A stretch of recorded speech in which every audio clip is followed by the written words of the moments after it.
बढ़िब मुख्य सचिव मनोज आहूजा कार्यकाल खूब शीघ्र कार्यकाल बढ़िबा नहीं विधिवत भाव प्रकाश पाइपे विज्ञप्ति तेबे 6 मास ना 1 वर्ष बढ़िब कार्यकाल ताकू नहीं पावर कॉरिडोर रे चर्चा आरंभ। जनवरी मासरे राज्य में रही दुईटी बड़ इवेंट। जनवरी 8 रु 10 तारीख पर्यंत भुवनेश्वर में प्रवासी भारतीय दिवस और 28-29 तारीख में Utkarsh Odisha make in Odisha conclave यार आयोजन ठारू परिचालन मुख्य सचिव मनोज आहूजा गुरुत्वपूर्ण भूमिका रही।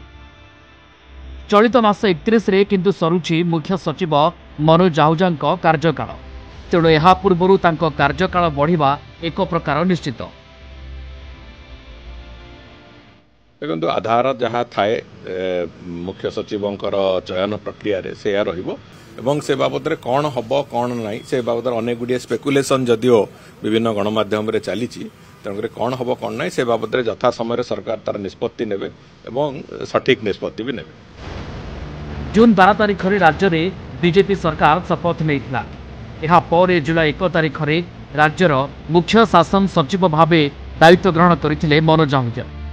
राज्य सरकार अनुरोध में केंद्रीय डेपुटेशन से ओडिशा फेरी 34 वर्षर चाकरी काल में बहु गुरुत्वपूर्ण पदवी दायित्व तुलाई।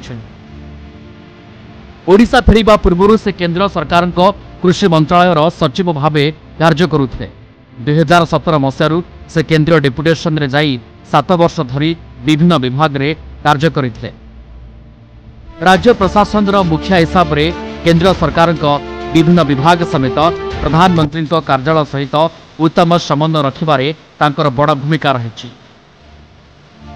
2025 जनवरी 8 तारीख रु 10 तारीख पर्यंत भुवनेश्वर जनता मैदान रे अनुष्ठित होबाकु जाउछि प्रवासी भारतीय दिवस।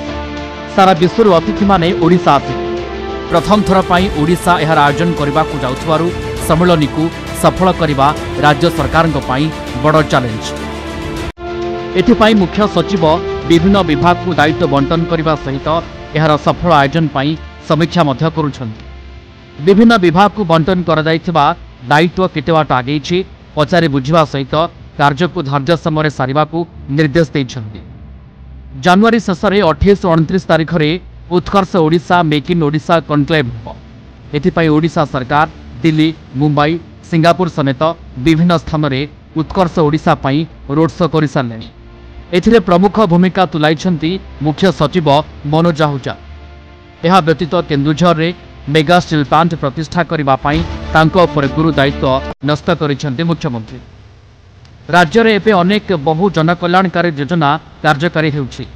सुभद्रा योजना ठारू आरंभ कर चाषी को धान क्विंटाल पिछा 3100 टंका दि जाउछि। ए सबुर कार्यकारिता मुख्य सचिव गुरुत्वपूर्ण भूमिका रही आसी। ए सबको देखिले तांकर कार्यकाल बढ़ाइबा को खूब शीघ्र विज्ञप्ति प्रकाश पाइब बोली जଣା पड़िछि। Bureau report Kalinga.